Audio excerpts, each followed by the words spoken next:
Hello and welcome to another pen video from me, Penultimate Dave. So I have here another currently inked pen video. I think let's go through these briefly one by one. We'll go through them in a little bit more detail and then we'll do a writing sample. So from left to right we have a Cypress or Mr. Cypress.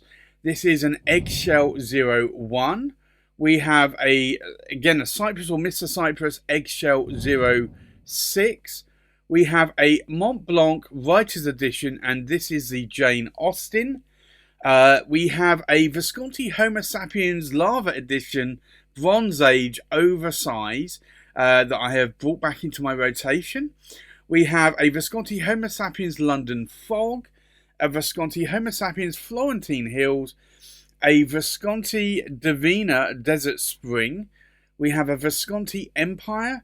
We have an Onoto University of Oxford, and we have a Majohn Titanium TI 136. So I think let's take a look at these pens in a little bit more detail. So this is the very stunning, beautiful Varden pen. This is a pen, they used to be called Mr. Cypress. They now have rebranded to Cypress, although the website is still mrcypress.com.tw, TW being Taiwan. This is a beautiful pen. So if you don't know, Cypress or Mr. Cypress, they commission pens from lots of different artisans sort of around the Asia sort of peninsula, and they then sell these on their website, and some of these are really beautiful, stunning pens.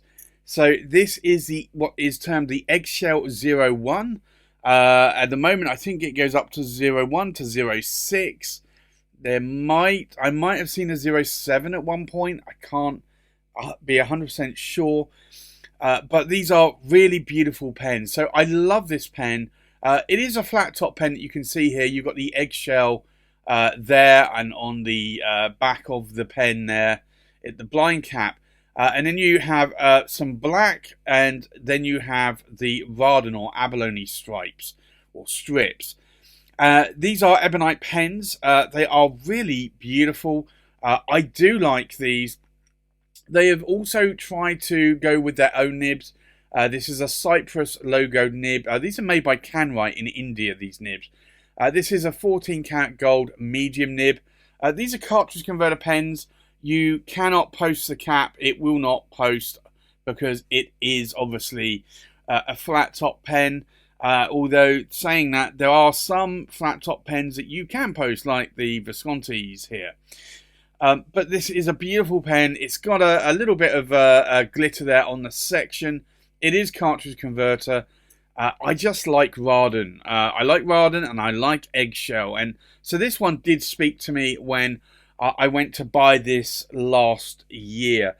I went on a little bit of a buying spree at Cypress because I worked out it would make more sense buying multiple pens at a time rather than a single pen because I save on shipping. So I was buying 2 and I think in one case 3 pens at a time. So I did go on a bit of a buying spree there. There are a few pens that do speak to me at Cypress, and I have been thinking about picking them up. But also I'm on the fence as well because there are other pens that I would like. But I do know that the Cypress pens are one of a kind almost, and typically they normally have 4 or 5 in each model, and then that is it. They are gone, and they do not make any more of those. So they are, you could consider, although not technically not limited edition, numbered, they are definitely limited edition. The first one I bought was this one, and this is a Mr. Cypress Eggshell 06, and this reminded me of the Thatcher Miyabi Winter's Breath and the Thatcher Miyabi Empress Winter's Breath that I have. Beautiful pen. Again, another flat top there, but you've got the eggshell there on the cap finial and also on the blind cap. Again, cartridge converter. There are no pistons, no vacs, no plunger fillers, nothing like that. They are all cartridge converters. But this has a lot of Varden on it and a lot of eggshell, and this really is a beautiful pen. I really, really do love this pen. And This was the first pen that I got. Slight glitter again on the section there. I got it with a number 6 size Cypress nib, but this was an 18 karat gold nib. I was toying with really just getting them all with steel nibs. And then I realized that I think it was about I think it was about $100 or $110 for an 18 karat gold nib. And I think it was $80 or $90 for a 14 karat gold nib. So I tried the 18 karat gold. I liked the nib. And then I bought a whole load more Cypress with 14 karat gold, because I realised I could make a little bit of a saving there, and that would probably buy me another pen, or another Cypress pen. And that's what I did. And is there a lot of difference between 14 and 18 karat gold? Really not a lot. You're really not going to tell a lot of difference. You could also argue the same between steel and gold. It's just that you are investing in a gold nib rather than a steel nib. The writing surface is still going to be that iridium tip. The difference you might find is that the gold nibs tend to be, not always, but tend to be a little bit more bouncy than a steel nib. But we've also seen a lot of steel flex nibs coming out as well. So I kind of think that is gone by the wayside now. So it really is just down to personal preference. I think personally, if you're going to buy a Rushi pen or a Rawdon pen, if you were, let's say you wanted to sell that pen later on, I think people are going to be much more willing to buy that with a gold nib than they would with a steel nib. Or at least probably pay the price that you're looking to sell for. A pen that I purchased this year, this was going to be one of those pens that I wasn't going to buy. It is the Montblanc Writer's Edition Jane Austen, and it's a beautiful pen there. You've got a beautiful cap finial. I really like that cap finial there. That is beautiful. You do have her signature here, Jane and Austen. The clip is designed to be from a drawstring bag that ladies of the era used to use, really to keep handkerchiefs or puff or powder boxes in and carry around. The cap here has got a number of different step downs to signify the coat or waistcoat of a gentleman of the era as well. When I saw this pen released, I was like, actually, that's not a bad looking pen.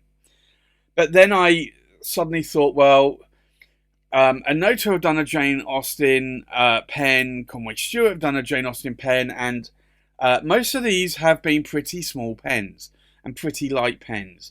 And strangely enough, Onoto have also released this year another Jane Austen pen. So I thought this was going to be a small, lightweight pen, but then when I saw a comparison next to a Montblanc 149, I was like, yeah, I'm going to buy this, and I'm going to buy it quickly. And I bought this actually on eBay. You can see the silhouette of Jane Austen there. I bought this from a Sicilian seller on eBay, a pen shop, pen retail store. I imported it. I thought I was going to pay import tax and duty into the UK, and I did. I got stung there. But I knew that the price I was buying at was considerably less than I could buy it for in the UK or anywhere else. And I figured that even if I factored in the, let's say, around 25% import tax duty on top of what I was going to pay for it, I would still be quids in. And I was, and I still got this for a discount. I still got it for about £150 less than I could have bought it for in the UK. Now, like most writers' editions, you cannot post that cap. So, unfortunately, the majority, I would say, I only have one, I think one writer's edition where I can post the cap. So, I'm going to say probably a good 90-95% of writers' editions you cannot post the cap on. But there are a few, and they typically seem to be older pens that you can post the cap on. Now, a pen that I've had for nearly 8 years in my collection. This is the Visconti Homo Sapiens Lava Edition Bronze Age Oversize. You were able to get these in what they called a MIDI, which A lot of in translation, like from Italian or European, from French or German, would translate to medium, and it was always, if you were to buy the MIDI version, was it a medium? Because it would say it was a Visconti Homo sapiens medium. Was it a medium-sized pen or a medium-sized nib? It was very confusing, and I really was only. I did get to try a MIDI version. I actually received a Dark Age shortly after buying this one. Actually, I think a month or two after, and I ordered an Oversize, and a MIDI version turned up. And I actually looked and tried the MIDI, and it was just too thin, too short for me. So I'm glad I went for the Oversize, and I continued down that route. This lava material can sometimes be quite smooth, but can also be quite white and pitted. This is basically they grind up basaltic lava that is hardened from Mount Etna, and ground it up and mix it with resin to create almost an indestructible pen out of it. It is hygroscopic. And what does hygroscopic mean? Well, when you dip the pen into, or the nib and section into a bottle of ink, you need to get above that section there normally to make sure you get a good fill. Now, hygroscopic basically means that ink that hits that section is going to be absorbed within about 1 to 2 seconds into that material. Now, once that's absorbed, you will not notice it.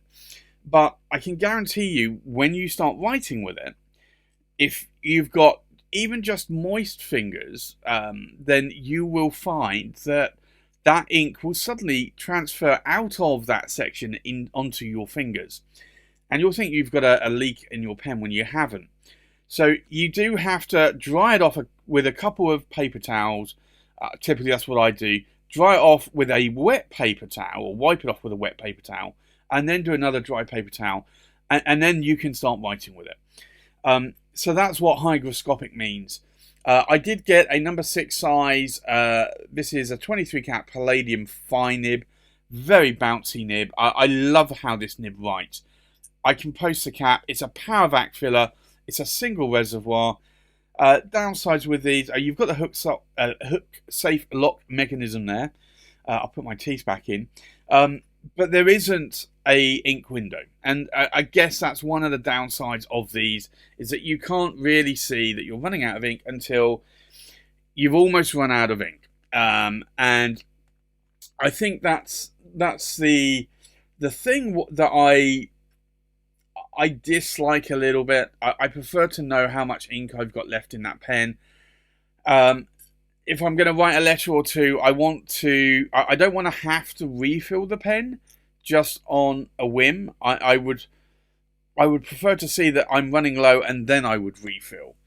It's just the way I guess I am when it comes to filling pens. So I do, unfortunately, when I write with pens like this that don't have an ink window, or you can't unscrew the body, I do typically have to just refill them, because I don't know how much ink is left in there. So I typically end up refilling those pens probably 2 or 3 times more than I would just a regular pen that I can see how much ink is left. The next pen, which was my first Grau pen, and I need to start writing with a lot more, is the Visconti Homo sapiens London Fog. Now, the astute of you will say, haha, that's not inked.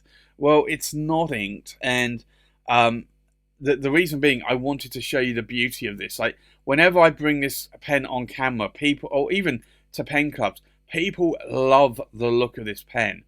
And if I ink it up, and you will see on some of my currently inked videos from maybe a year or 2 ago, when I have had that inked up, the ink color, no matter, even if it's a blue ink, is going to be so dark it's almost black, and it just obscures a lot of the blue celluloid strips here, or swirls within the pen. This was my first Grau pen that I picked up. It is a number 6 size Visconti nib there, and it's a 23 cat palladium fine nib. You can see a little bit of ink resonance there on the nib, because I have been writing with it. It's got the hook safe lock. It's a power vac. It's a double reservoir. For me, ticks all the boxes. And if you are a cap poster, you can post the cap on all of the Homo sapien resin pens. But what I would say is, and this is where, if you had a piston pen, you've got to be extremely careful. Power vacs, not so much. But if you were to try and like twist that, you are opening the power vac knob. Now, that knob takes a lot to unscrew before you pull it out, but you could end up ejecting a whole load of ink, more so if it's a piston filling pen. That's really one of the reasons why I do not post my caps a lot, because I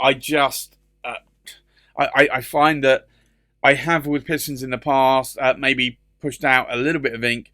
In most cases, I've actually sucked up air into the pen, so it's not been a bad issue. But you do have to just be wary of that.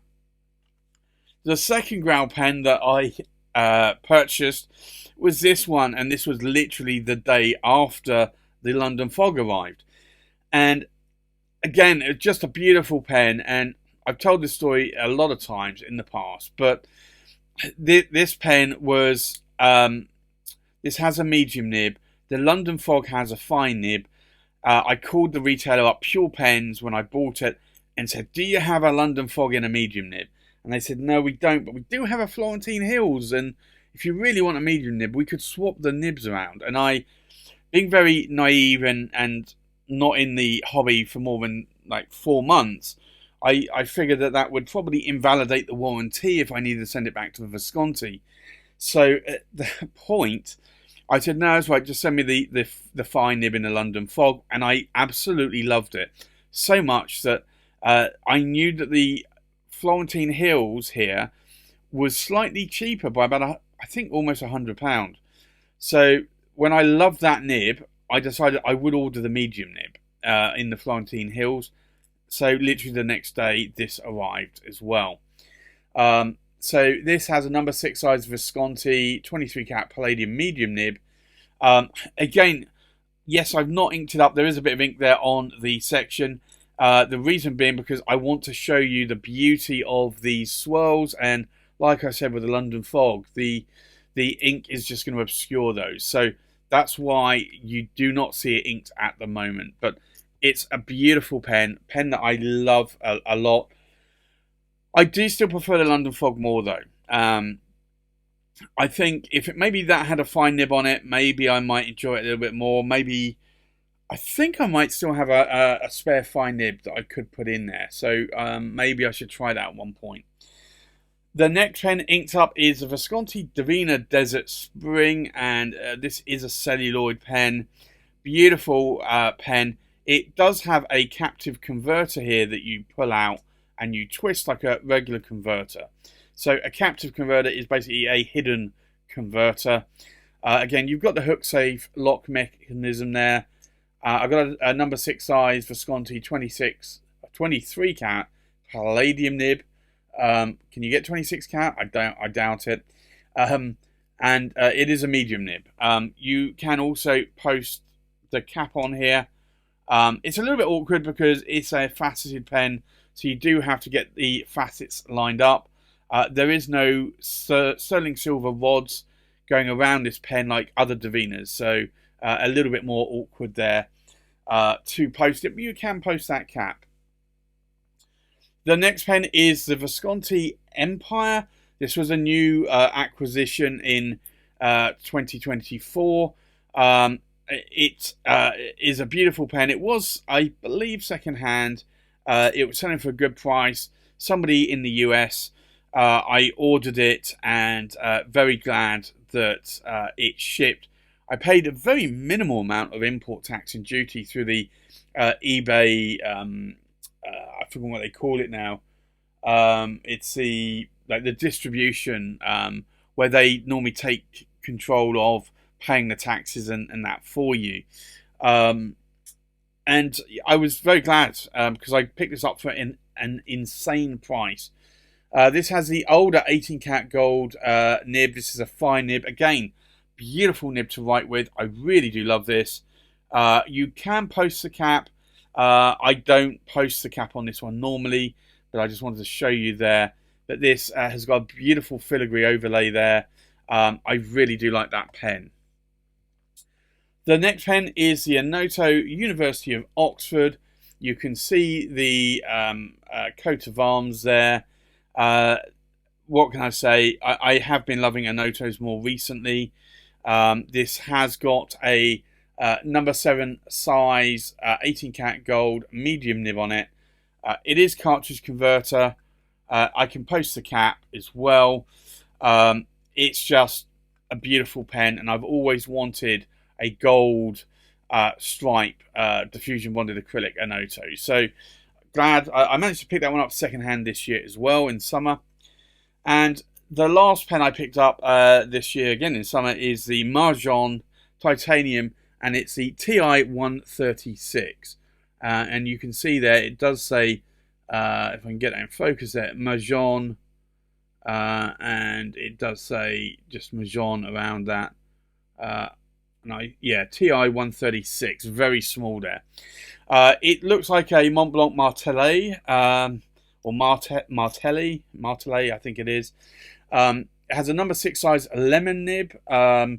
This is a little bit, I had to grind it because it came with a Fude nib, and I just found I did not like that. Also came with a fine nib, which would have been a bit too fine for me. So I did grind this more to a medium architect. You can post that cap as well. It is a piston, so again, it posts onto this piston knob, so you have to be careful if you are going to post that cap. But this was not a cheap pen. It was about £137 or dollars.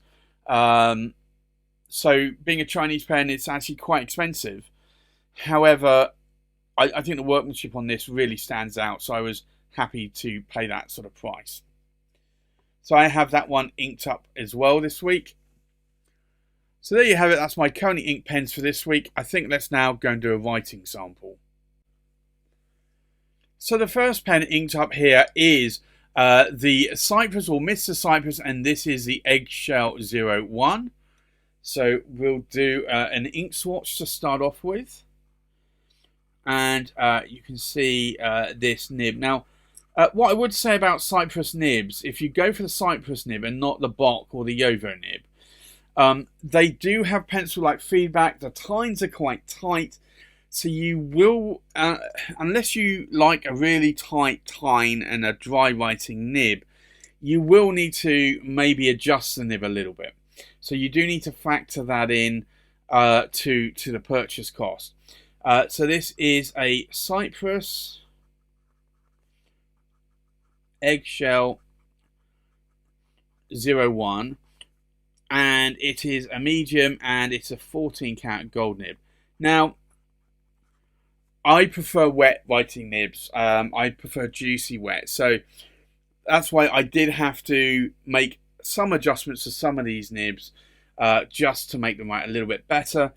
The ink in here is Pilot Oroshizuku Aji Sei. And although this isn't a dry writing nib, it certainly is drier than maybe the Montblanc Writer's Edition Jane Austen that I'll show you in a couple of pens' time. The next pen is the Cypress Eggshell 06. Now this one I did actually have to open the tines on quite a bit. I do need to change the ink in here. It writes wetter than it did, but this is a very dry ink. So, and this is strange for Pelican ink actually. So this is Cypress or Mr. Cypress, and it's the Eggshell 06 with a medium. This one's an 18 karat gold nib. So you can see there really there's not a lot of difference in terms of how it writes. The ink in here is Pelican, Edelstein, and it's Appetite. And that it's a little bit more of a tealy coloured ink, and I do find that that certainly writes a lot drier than most Pelikan Edelstein inks. The next pen inked up is the Montblanc Writer's Edition Jane Austen. And I did say that this writes wetter than the Cypress pen. And I think you can probably see that here. It definitely writes a lot wetter. This is kind of how I'd like my nibs to write. So this is a Montblanc Writer's Edition. Yeah, I could probably fit that in. I think in past weeks I've not put Writer's Edition. Jane Austen. And it's a medium and it's an 18 cat. Gold nib. I can just about get it in there. And then the ink in here is the same. Pilot Iroshizuku Ajisei. But you can kind of see the difference in terms of the writing. In the Montblanc, because it's a wetter nib, it is actually coming out a little bit more of a darker ink. The next pen inked up is the Visconti Homo Sapiens Bronze Age Oversize.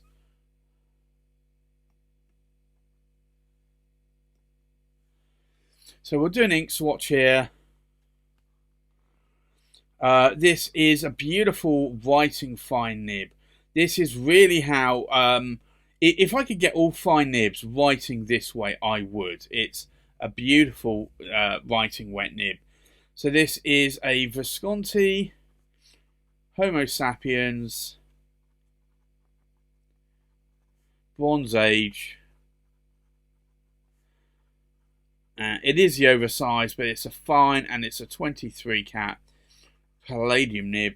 The ink in here is diamine ochre, which is a beautiful brown, sort of dark brown. One could maybe say hazelnut brown coloured ink. It really is a nice shade of brown. The next pen inked up is the Visconti Homo Sapiens London Fog.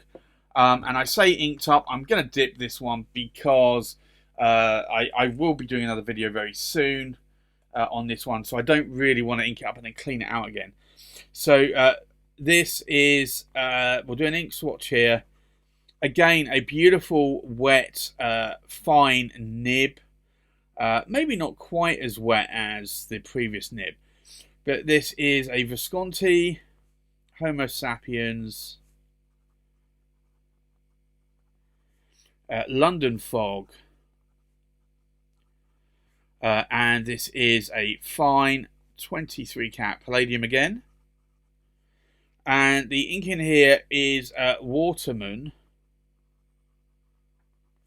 And it is Inspired Blue, which I personally think is a really, really good match for this pen. The next pen inked up is the Visconti Homo Sapiens Florentine Hills.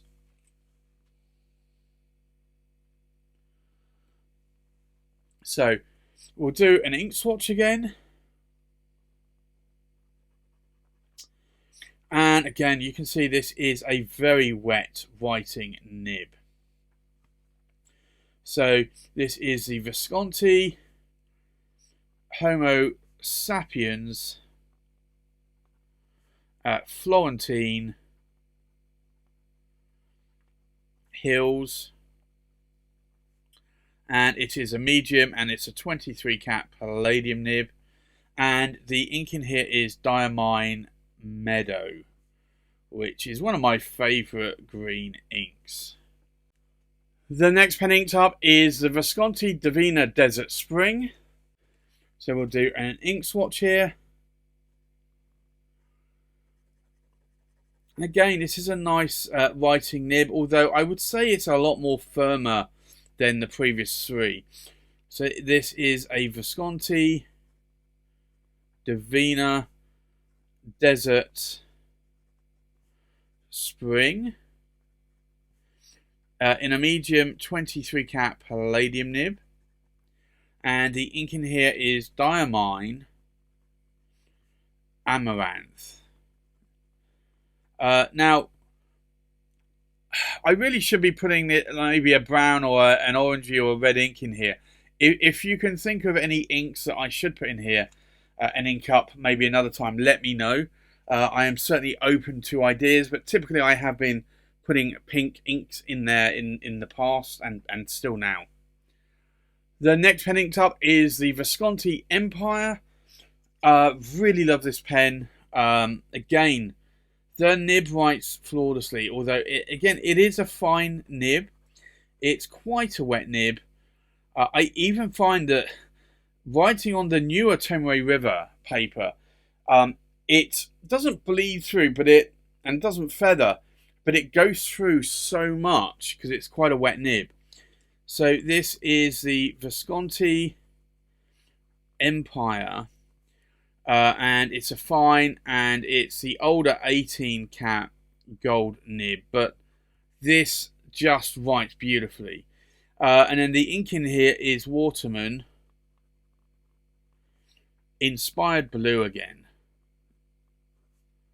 But this is a beautiful writing nib, and I really do love writing with that pen. The next pen inked up is the Onoto University of Oxford.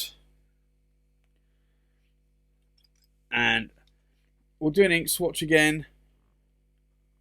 Now this is a super light ink, but it will dry a little bit darker than you see when it goes on the page. So this is the Onoto University of Oxford.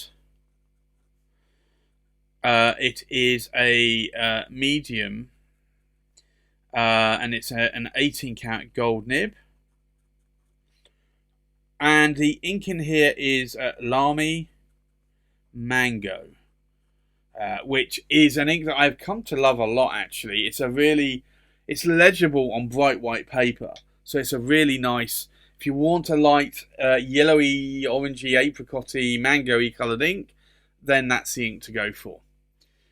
The last pen inked up is the Majohn, and this is the Titanium TI 136. And we'll do an ink swatch here.